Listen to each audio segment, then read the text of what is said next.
దేవుని నామానికి వందనాలు. అలాగే ప్రేక్షకులందరికీ ప్రార్థన టీవీ ఛానల్ వారికి నా వందనాలు చెల్లిస్తున్నాను. ఈరోజు మన ధ్యానాంశము కీర్తనల గ్రంథము 31వ కీర్తన 19వ వచనాన్ని మనం చదువుకుందాం. ఇది నాకు చాలా ఇష్టమైన వాక్య భాగము కాబట్టి దీని మీద మాట్లాడదామని అనుకున్నాను, ధ్యానిద్దాం అనుకున్నాను. మరి ఇక్కడ 19వ వచనంలో ఏమని రాయబడి ఉంటుందంటే, నీ యందు భయభక్తులు గల వారి నిమిత్తము నీవు దాచి ఉంచిన మేలు ఎంతో గొప్పది. నరుల ఎదుట నిన్ను ఆశ్రయించి వారి నిమిత్తము నీవు సిద్ధపరచిన మేలు ఎంతో గొప్పది.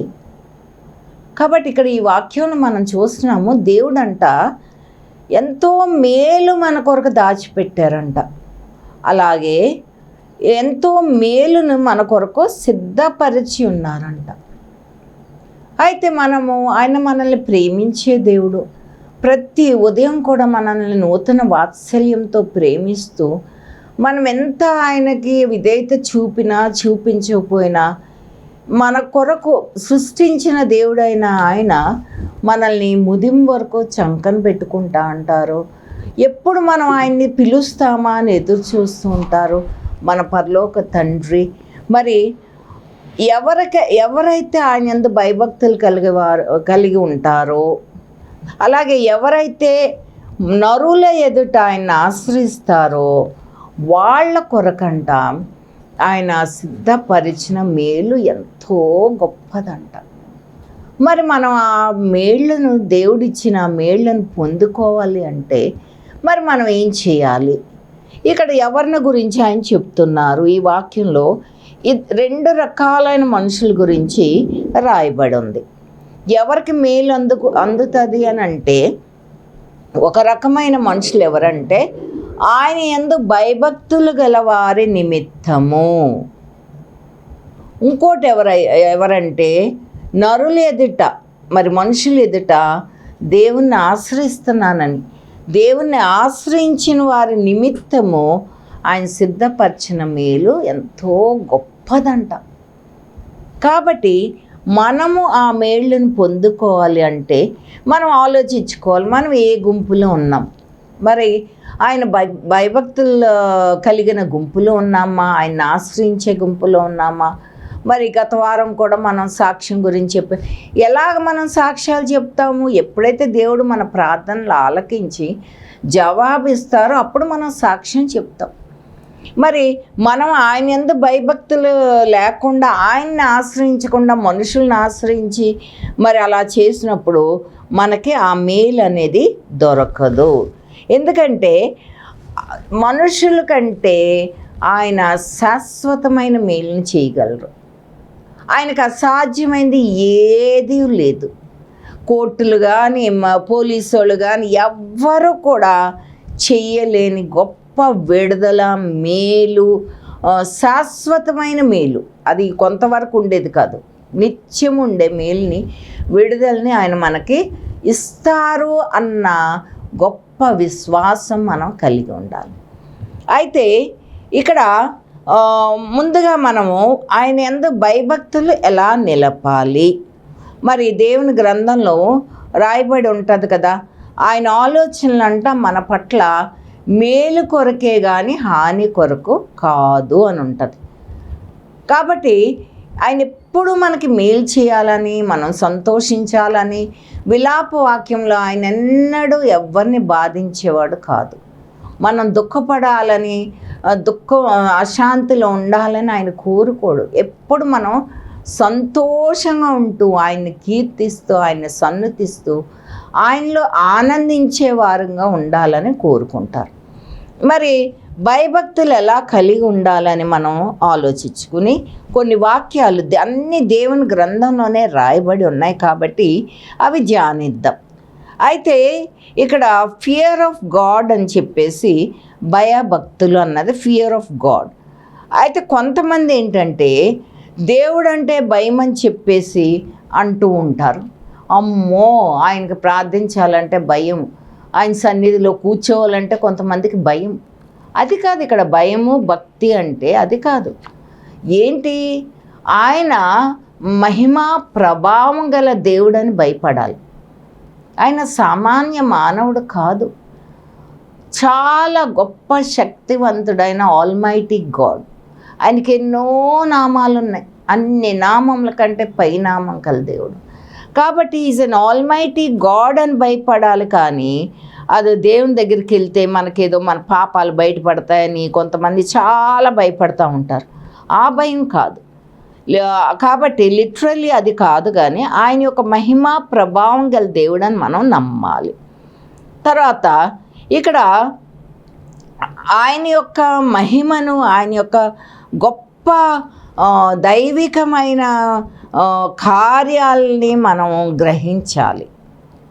ఆయన ఎంతో భయము భక్తితో అప్రోచ్ అవ్వాలి. చాలా ఆషామాషిగా ఆటకాయ కింద కొంతమంది దేవుని, ఎందుకంటే మరి అన్యజనులకైతే స్నానాలు చేసి శుద్ధి చేసుకొని ఎన్నో శుభ్రాలు చేసుకొని చేస్తారు. మనకి అలాంటి పరిస్థితులు లేవని మనం క్యాజువల్గా కేర్లెస్గా తీసుకోకూడదు. కానీ ఆయన సన్నిధికి వచ్చినప్పుడు మాత్రం ఎంతో భయముతో వణుకుతో ఉండండి అని కూడా దేవుని వాక్యాలు ఉంటాయి. వణుకుతో ఉండండి, భయభక్తులతో ఉండండి. ఆయన సన్నిధిలో ఉన్నాము. ఆయన ఒక మందిరంలో మనం చేరినప్పుడు ఎంతమంది ఉన్నా ప్రతి ఒక్కళ్ళని ఆయన చూడగలరు.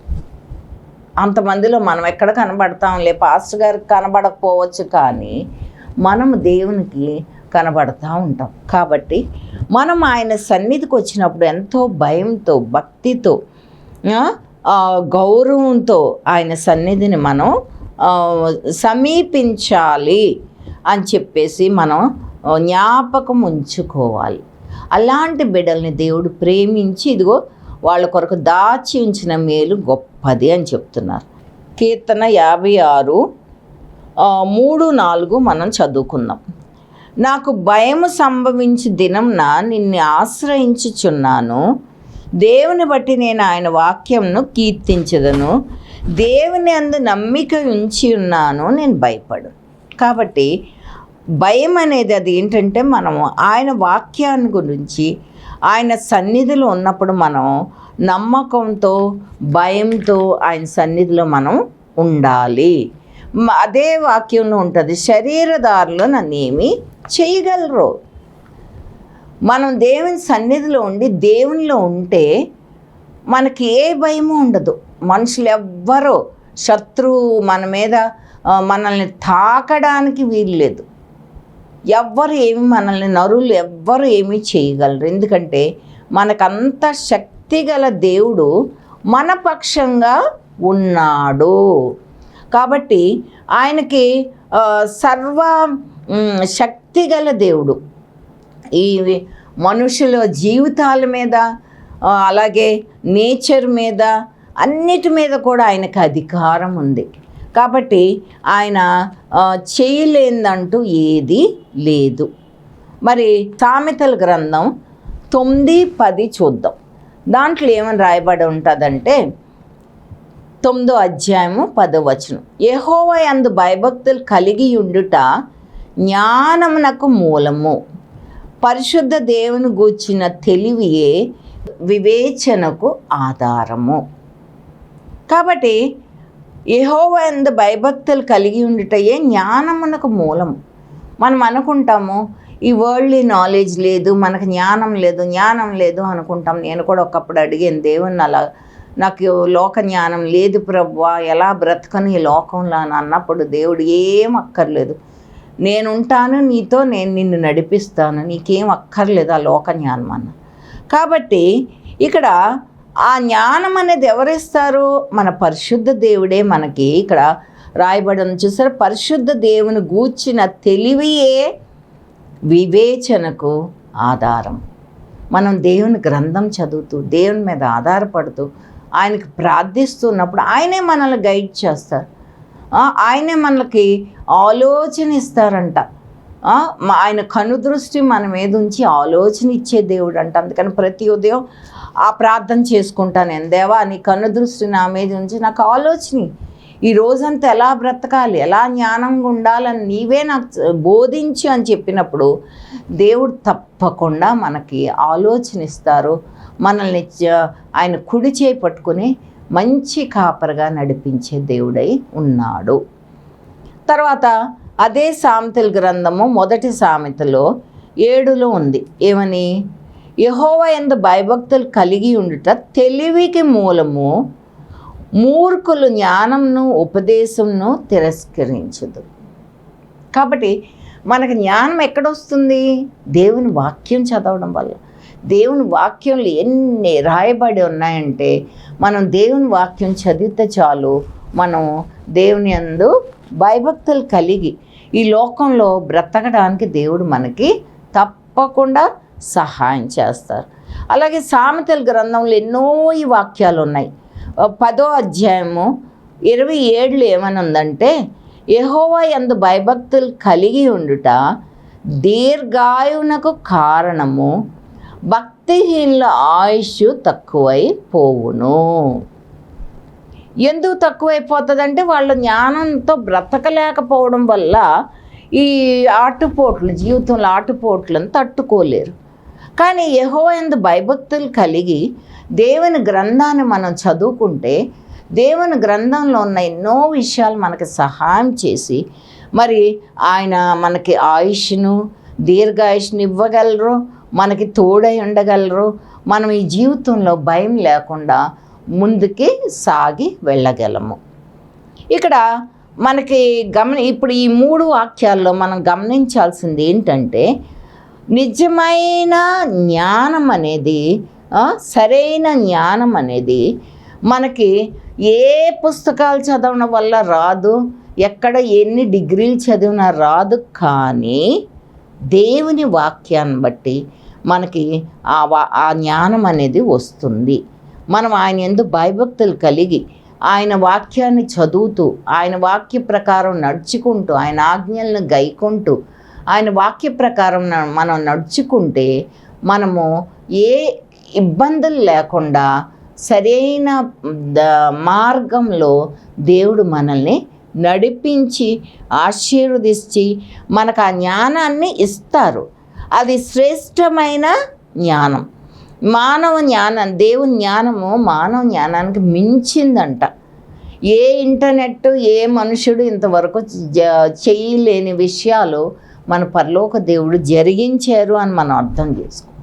మనుషుల జ్ఞానం గొప్పదే, చాలా పెరిగింది, చాలా విషయాల్లో సైంటిఫిక్గా టెక్నికల్గా పెరుగుతున్నారు.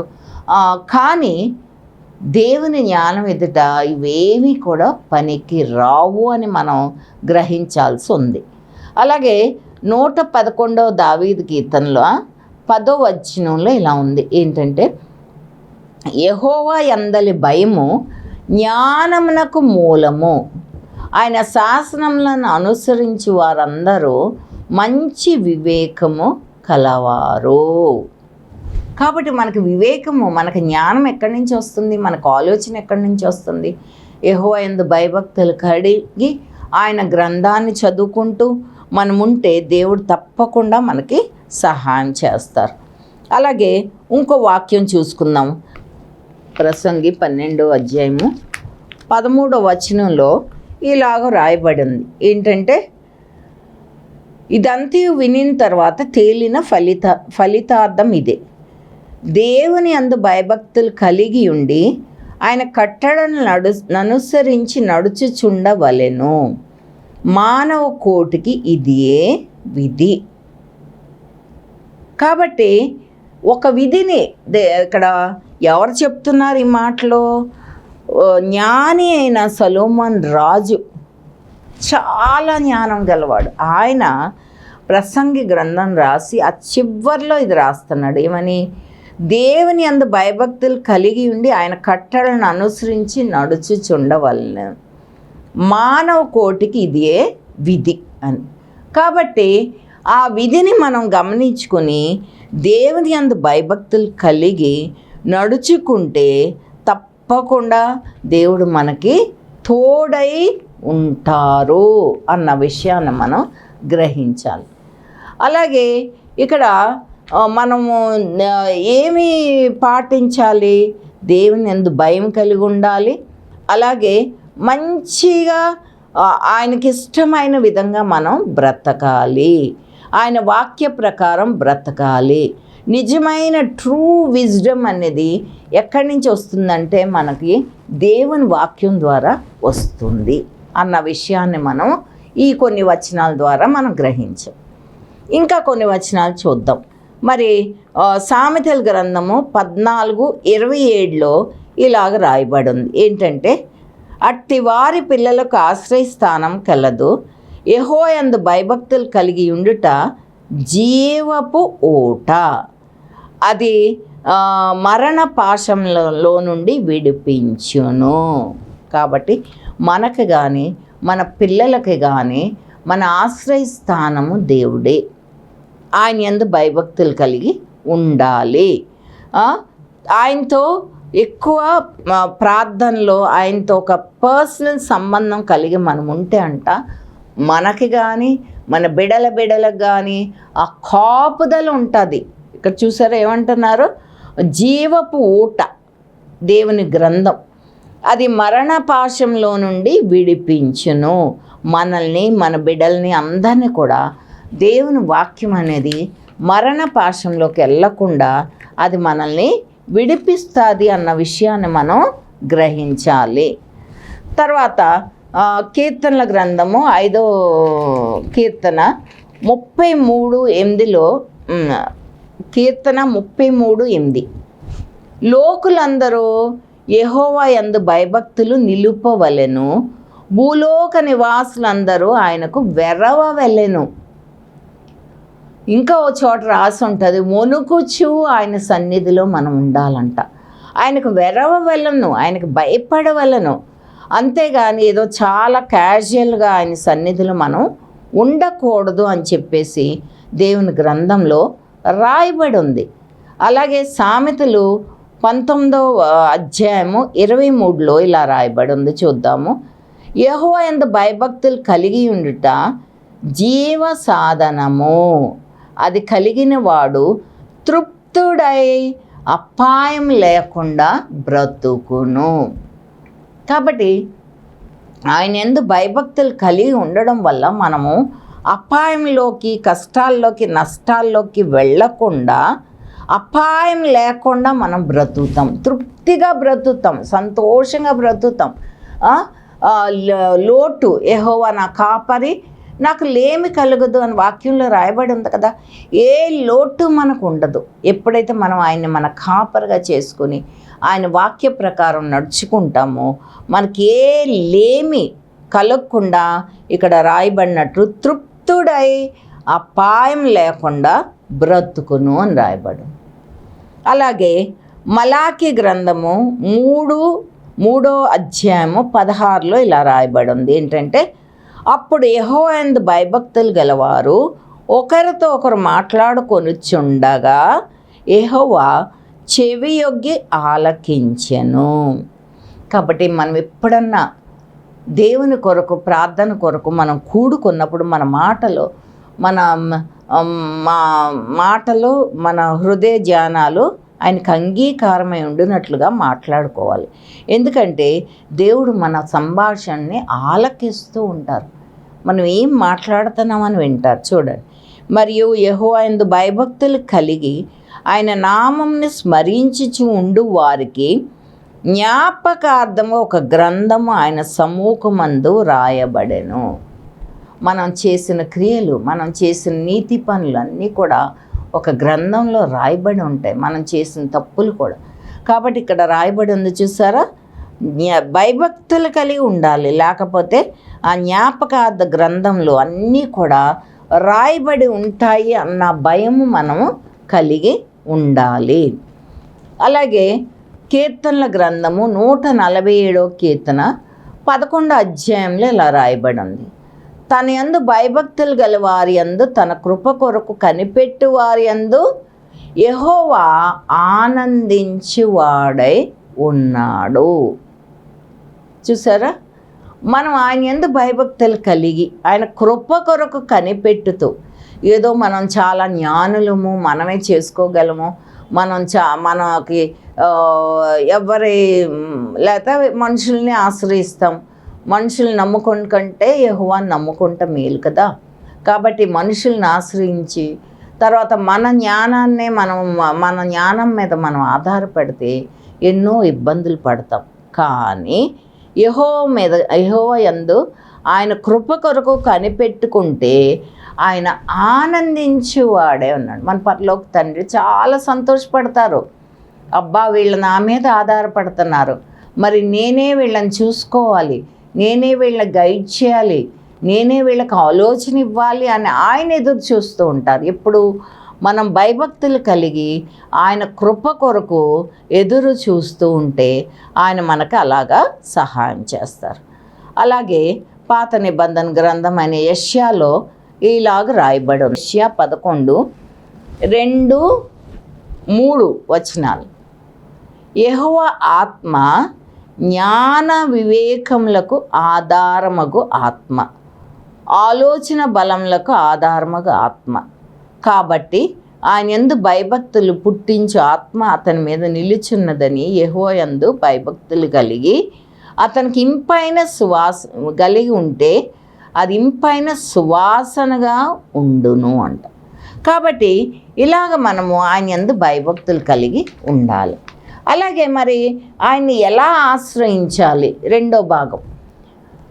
యెహోవా నరులు ఎదుట ఆయన ఆశ్రయించే వారికి ఎంతో మేలు దాచిపెట్టి ఉంది అని అన్నారు కదా. కాబట్టి ఇక్కడ మనం ఆయన్ని ఆశ్రయించి ఆయనే మన కోట, మన దుర్గము, మన ఆశ్రయము అని మనం అనుకుంటే దేవుడు తప్పకుండా మనల్ని కాపాడుతారు, మన ప్రార్థనలు ఆలకించి జవాబిస్తారు. ఇక్కడ 46వ కీర్తన 1వ వచనంలోనే ఉంటుంది ఏంటంటే, దేవుడు మనకు ఆశ్రయము దుర్గమును అయి ఉన్నాడు, ఆపత్కాలంలో ఆయన నమ్ముకోదగిన సహాయకుడు అని ఉంది. అయితే మనం ఏం చేస్తామంటే ముందు డాక్టర్లకి, ఫ్రెండ్స్కి, వాళ్ళకి ఫోన్ చేస్తాం ఆపత్కాలం వచ్చినప్పుడు. తర్వాత చివరిగా ఏది జరగకపోతే దేవుడి దగ్గరికి వెళ్తాం. కానీ అది తప్పు. ఫస్టే మనం దేవుణ్ణి ఆశ్రయించాలి. ఎందుకంటే ఆపత్కాలంలో ఆయన నమ్ముకొనదగిన సహాయకుడు. మనుషులైతే రిటర్న్ ఎక్స్పెక్ట్ చేస్తారు, వెంటనే స్పందించకపోవచ్చు. ఆయన వాళ్ళు ఇచ్చిన సహాయము టెంపరీ అవ్వచ్చు. కానీ దేవుడిచ్చే విడుదల ఎలాంటిదంటే మనకి శాశ్వతమైన విడుదల ఆయన మనకిస్తారు. మరి ఎన్నో వాక్యాలు దేవుని గ్రంథంలో ఉన్నాయి. ఏంటంటే ఆయన మన కోట అని చూడండి.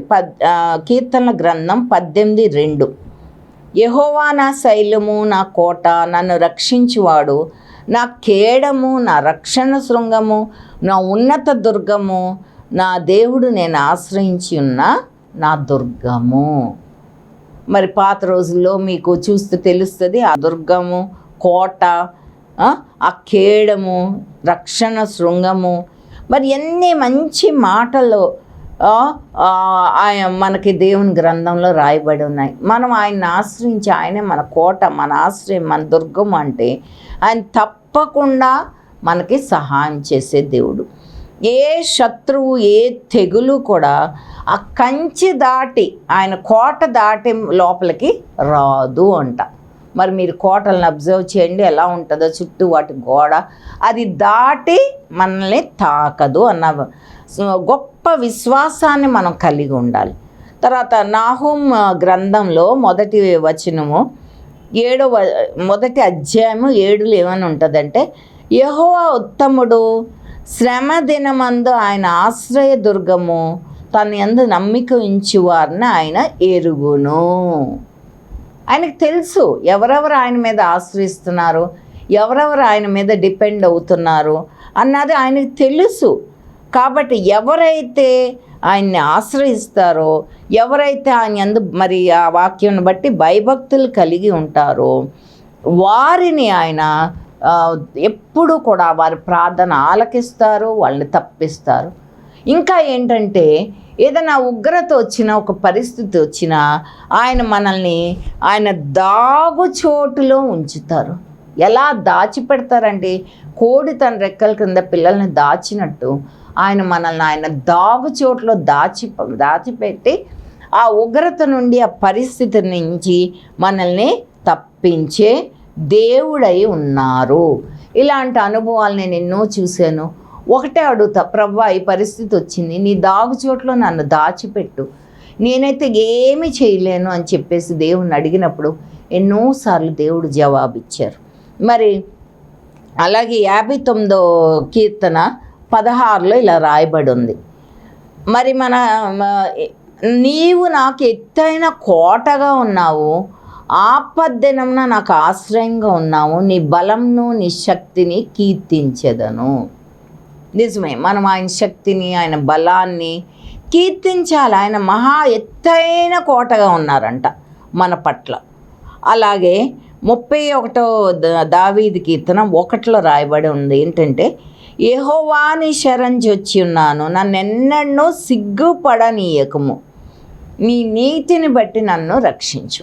మరి మనం ఆయన యందు భయభక్తులు కలిగిన బిడలమైతే, భయభక్తులు గల బిడలుగా మనము ఉంటే, ఆయన మనల్ని అలాగే ఆయన్ని ఆశ్రయించిన బిడలుగా మనం ఉంటే అంట తప్పకుండా ఆయన మనల్ని, మరి మూల వాక్యం చూసాం కదా మనం, దేవుని యందు భయభక్తులు గల వారి ఎడల, తర్వాత ఆయన్ని ఆశ్రయించిన వారి ఎడల దేవుడు ఎంతో మేలు సిద్ధపరిచారు. కాబట్టి మనము ఆయన మేళ్లను, ఆయన ఆశీర్వాదాలు మనం పొందుకోవాలంటే మరి మనం ఏం చేయాలి? ఆయన యందు భయభక్తులు కలిగి ఉండాలి మొదటిది. రెండోది, ఆయన్ని ఆశ్రయించి ఉంటే అంట ఆయన మన కొరకు ఎంతో మేలు సిద్ధపరిచి ఉన్నారండి. మరి 91వ దావీదు కీర్తనలో కూడా మనం చూస్తాం కదా, మహోన్నతం చాటును నివసించేవాడే సర్వశక్తుని నీడన విశ్రమించువాడు. మనకెంత విశ్రాంతి దొరుకుద్ది ఆయన సన్నిధిలో నివసిస్తే. ఆయన మన చుట్టూ ఒక కోటగా ఉండి మనల్ని కాపాడుతూ ఉంటారు. ఇంకా దేవుని వాక్యంలో ఉంటుంది ఏంటంటే, నిన్ను ముట్టినవాడు నా కనుగుడిని ముట్టినట్టు అని. అలాగే శత్రువు అంట ఒక త్రోవలో వస్తే 7 త్రోవల్లో పారిపోతుందంట మన దగ్గర నుంచి, మనం దేవుని బిడలమని, ఆయన యందు భయభక్తులు గల బిడలమని తెలిసినప్పుడు. కాబట్టి మరి మనము ఆయన సిద్ధపరిచిన మేళ్లను పొందుకోవడానికి దేవుడే మన కోట, మన ఆశ్రయము అని మనం ఆయన్ని నమ్ముకొని ఆయన యందు భయభక్తులు కలిగి ఆయన్ని ఆశ్రయించి మన జీవితంలో బ్రతికితే దేవుడు తప్పకుండా మన పక్షంగా ఉండి మనల్ని రక్షించి కాపాడుతారన్న విశ్వాసం మనం కలిగి ఉండాలి. మరి ప్రార్థన చేసుకుందాము. దేవా మా పరలోక తండ్రి, నాయన ప్రభా, ఇదిగో ఇప్పటి వరకు ధ్యానించిన ఆ వాక్యాన్ని బట్టి నీకు కృతజ్ఞత వందనాలు చెల్లిస్తున్నాను తండ్రి. అవును నాయన, నీవెన్నో సత్యాలను, నిజాలని మా కొరకు నీ గ్రంథంలో పొందుపరిచి మమ్మల్ని ప్రభా నాయన ఎలాగ ప్రభా తృప్తిగా నీ యందు ఆనందించాలో మాకు నేర్పిస్తున్నావు ప్రభా. నీ వాక్యంలోని ఆ వాక్యాల ద్వారా, నీ గ్రంథంలోని వాక్యాల ద్వారా మాకు నేర్పిస్తున్నందుకు వందనాలు ప్రభా. నాయన మా తండ్రి, నీవు సెలవిచ్చినట్లు నీ యందు భయభక్తులు గల వారి ఎడల నీవు దాచి ఉంచిన మేలు ఎంతో గొప్పదన్నావు ప్రభా. నిన్ను ఆశ్రయించిన వారి ఎడల నువ్వు సిద్ధపరిచిన మేలు ఎంతో గొప్పదని చెప్పి నిజమైన ఆయన అవన్నీ కూడా మేము అనుభవిస్తున్నాము. ఈరోజు ప్రభా మేము ఇలా సంతోషంగా నీలో ఎదుగుతున్నామంటే అది కేవలము నీ దయా, నీ కృప, నీ కరుణ, నీ వాత్సల్యం అని నమ్ముతూ నాయన మరి ఒకసారి నీకు కృతజ్ఞతాస్తుతులు చెల్లించుకుంటూ ఇక ముందు కూడా ప్రభా మేము ఎంతో నీ యందు భయభక్తులు కలిగి జీవించడానికి, నీ ఆజ్ఞలను పాటించి నిన్ను ఆశ్రయించి నమ్మకమైన బిడ్డలుగా అంతం వరకు నాయన మేము ఉండడానికి మీరే మాకు ఆ శక్తిని, మా విశ్వాసాన్ని నాయన తండ్రి దయచేసి మమ్మల్ని మంచి కాపరిగా, యెహోవా కాపరి నాకు లేమి కలుగుదని నీ వాక్యంలో రాయబడినట్లు మంచి కాపరిగా మా చేయి పట్టుకుని నడిపించమని మా ప్రభువును రక్షకుడైన యేసయ్య పేరట మిక్కిలి వినయంగా వేడుకొని ప్రార్థిస్తున్నాను తండ్రి. ఆమేన్. Praise the lord.